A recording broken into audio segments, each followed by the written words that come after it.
Hello everyone and welcome to the Great Guild Wars 2 Countdown. At the start of these 60 days, I asked you guys to talk to me about your favourite features and things you're most excited about that are going to be happening with the game that we can mention as we count down to eventual release. For today, that would be World vs. World. A lot of people mentioned World vs. World. I was going to save this for later on in the countdown if we were going to order it, but I think I'm just going to go in no particular order at this point. World vs. World, though, is a massive part of Guild Wars 2. It's pretty much an entirely new way to play the game. You can go in World vs. World from level 1 and never leave again. You can spend your entire time in Guild Wars 2 playing this sole game type. It was originally described as a PvPvE game type, and while that term's kind of been dropped a little bit lately, that is still very much what it is. The idea is 3 servers in the game will be pitted against one another every 2 weeks in a massive fight over territory in an entirely new world, basically a massive place consisting of 4 separate huge maps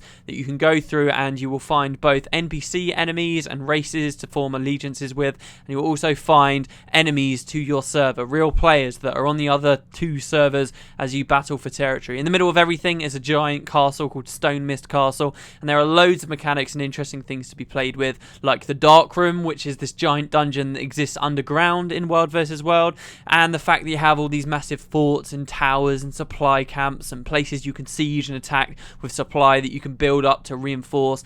Guilds can claim these locations for themselves if they take them, and generally World vs. World, as time's gone on, has just been developed consistently, and now it's become this massive, really complicated, awesome game type that really will, from level 1 to level 80, if you chose to play with just that, probably could hold your attention. There's that mechanic with the Orb of Power, in that each of the servers has got an orb that they own which can be stolen by the other servers and then placed at an altar within keeps that they own to give their teams benefits, and just loads and loads of mechanics. It really has flourished into a big part of Guild Wars 2 as a really interesting aspect. I had, as you guys know, originally written scripts for all of these little things that we were going to talk about. I'm not going to read from scripts because I just sound like a mindless fanboy. So what I think I'm going to do is just have my initial impressions and why I'm excited about the feature.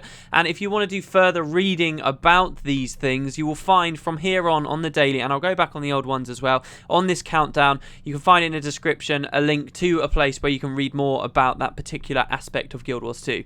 And we'll just keep running down. So those of you who like daily and those of you who like me to mention something, we're going to do it all and just combine it together. Hopefully that's alright for all of you. It's been a bit of a mess, but that should be good. If you're not interested in daily stuff, you can stop watching now. But moving on, we are going to be doing a mechanics video, a questions and answers mechanics video. I've shied away from these recently because I felt like I talked as much as I personally could about most of the mechanics, but a few questions have been catching my eye, and I do encourage everyone from here on out, if you want to keep asking me questions about stuff, we can move more into questions and answers style stuff again instead of just spotlights. Then again though, if you've got any ideas for spotlights in addition to the servers, let me know that too. I'm hoping to get all of the servers done by the launch of the game, by the way, so we'll probably be seeing a fair few of those coming up on the countdown things, or maybe I'll just speed up and we'll do more servers per video. Haven't quite decided at the moment, but anyway, before those mechanics questions, I got 2 of them. There was also a new blog post that came up by ArenaNet today. I don't know whether they're going to increase the amount of blog posts they put up as we slowly wind down. I think it would probably be a smart thing for them to do that. This one, honestly, it doesn't say that much. I didn't think it was an amazing blog post, I've got to be perfectly honest. It comes from Ben Miller. This is his first blog post that he's done, but he's actually been a designer that's been at ArenaNet for a while. He was the lead campaign designer on Nightfall and also on Eye of the North. So he's been there for a while, and he's also been working on Guild Wars 2 stuff. Apparently right now he's been mostly writing flavor text for car items, which is quite funny.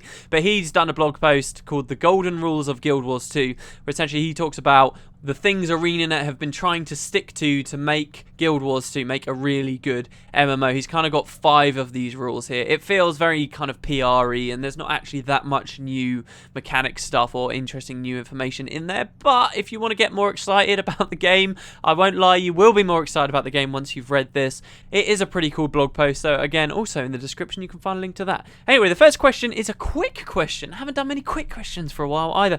That comes from Unicyclist Remy, who said, could you explain how item rarity works in Guild Wars 2? Because it differs in some points compared to Guild Wars 1, and I find it rather confusing. Well, sure, I can explain this. I do have a couple of interesting anecdotes on this. A lot of the time I see questions like this, and I'm like, well, that's simple, but most people already know. But this one in particular, I think would be interesting from the perspective of someone who played Guild Wars 1. So there is a new structure for item rarity in Guild Wars 2, but it does still kind of cling to what was established in Guild Wars 1 in some kind of cool ways, actually. I like what ArenaNet did with this. If you're used to playing other MMOs or like Blizzard games that have got their own item rarities, then this probably will confuse you a little bit, but in general it's pretty simple to understand. So first of all, you've got junk items, which are grey. These are completely useless, basically. You may as well just ignore that they're there. I don't think you can salvage them. They have no purpose other than being sold for money at merchants. So really you don't have to pay any attention to them. They've got their own little icons, but they're just filler. They're just stuff that you find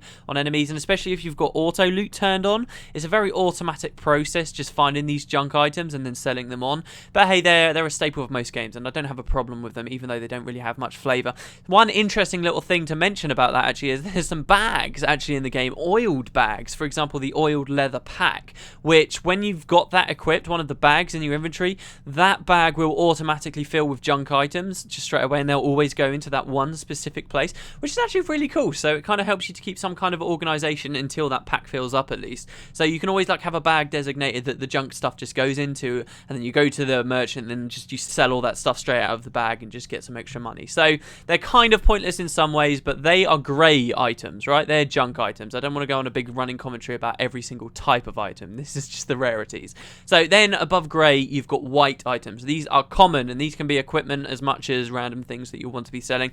Common items generally won't have amazing stats, and they won't necessarily have any magical properties on them either. They're very, very common. They'll just be the majority of things that you'll find in the game. They can be sold, but then at the same time, they could also be salvaged as well. Salvage items also exist in the game. They're kind of like junk items in that they can just be sold, but also they can be salvaged into other materials, which you can then use for crafting, which is quite cool. And most of that you'll find is white. That is the Guild Wars 1 structure. There weren't junk items in Guild Wars 1. The lowest thing was white, and white was just what you had. Now in Guild Wars 2, they've added something before white, and that's great, okay? So now we're kind of in the Guild Wars 1 guidelines here. After white comes blue. These are known as fine items in Guild Wars 2. That was never a term that existed in Guild Wars 1, but that's what they are here. So blue items are fine. These are still pretty common. They're not as common as white ones, though. Blue items probably will have some kind of magical effect on them. They'll probably sell for a little bit more, and might have slightly better stats than white items, but generally they're not going to be amazing. But you will be happy when you found a fine item. You'll be like, oh, okay, that's kind of cool, and you might want to check to see what that magical effect is. And particularly later in the game, when you've got some nice salvage kits, you might want to be salvaging from those blue items in the hopes that you actually get some kind of magical component, despite the fact that component itself might not be amazing. However, I think it's still worthwhile to do that kind of thing, because in Guild Wars 2 you'll be rotating out of armor every 5 levels or so. So you're going to be constantly wanting stuff to upgrade it with, and weapons at the same time want to be upgrading. So that could be something cool to do. After fine and blue, we actually get a different tier. In Guild Wars 1, we had purple that came after that. Purple. They were slightly rarer than blue things. They also had magical items on them. They generally had much better stats, and the magical items that were there were pretty damn good, right? But in Guild Wars 2, purple has actually been relegated to something completely different. So purple now in Guild Wars 2 is known as Mystic. I don't think that the entire time through these betas and the press weekends and the stuff we saw at game conventions had this in. I think this is quite a new thing. They announced the feature of the Mystic Forge recently, and this is what Mystic items are now to do with, purple items. They're very special, very niche. They're just to do with this as far as we can see, and these purple items are completely tied in with that idea of the Mystic Forge, and that you put things in and you can craft stuff out of the Mystic Forge and pull certain stuff back out, and that's what purple items are for in Guild Wars 2. So that's not a measure of rarity as it was in Guild Wars 1 anymore. So Guild Wars 1 you had white, then blue, which we've got in Guild Wars 2, then you had purple. But in Guild Wars 2, now we have green. So it goes junk, common, fine, which is blue, and now masterwork, which is green. Masterwork items are quite rare, I'd say. I never found that many of them in the beta, actually, and this was the rarest thing I found in the beta at all. So this was pretty rare. These things are you're going to sit up and you're going to pay attention when you've managed to get a masterwork item. These are green things. They're not too shabby. They're something to be paid attention to. These will again have magical properties that you can salvage off if you want to have them. In Guild Wars 1 though, Green items were, for a period of the game's lifespan, the rarest things in the game. But after a long enough period of time, green items became far more common. See, green items in Guild Wars 1 were unique items. That was the name that was given to them. When the game first launched, there was no such thing as a green item in Guild Wars 1, but when they began to develop new content, in particular one of the first new batches of content they released, something called Sorrow's Furnace, which was a free update to the original game, the original campaign, they added this concept of green items, which were specific bosses, if you killed them, could drop a weapon that was specifically associated with them, and it would come immediately with max stats. However, those unique items couldn't be salvaged, so you couldn't take those max stats and put them on something else of your own. It was a unique weapon that would drop from a boss that would be very nice because it would immediately come with max stuff, but it couldn't be modded in any way. Then when Factions came out, the second campaign, and Nightfall, and Eye of the North, all bosses in the game started to drop greens. So when it was just a few things that were dropping greens, they were these really rare, awesome collector's items that everyone wanted, and people wanted to complete full sets of greens. But then that became a farcical thing to go for later on when suddenly there were tons of greens dropping all over the place. Not all of the greens came with max stats, they never did from the start, to tell you the truth, but there were so many useless greens by the time Eye of the North was out, and there were so many random greens that people didn't care about, and there were so many bosses as well that just dropped a green when someone wasn't even trying to get one. They stopped being viewed as such a rare item in the game, and they actually started to become viewed as probably where ArenaNet have placed them in Guild Wars 2, which is just better than purples and blues. Purples obviously in Guild Wars 2 are something completely different. So what was the rare thing in Guild Wars 1 by the end of everything?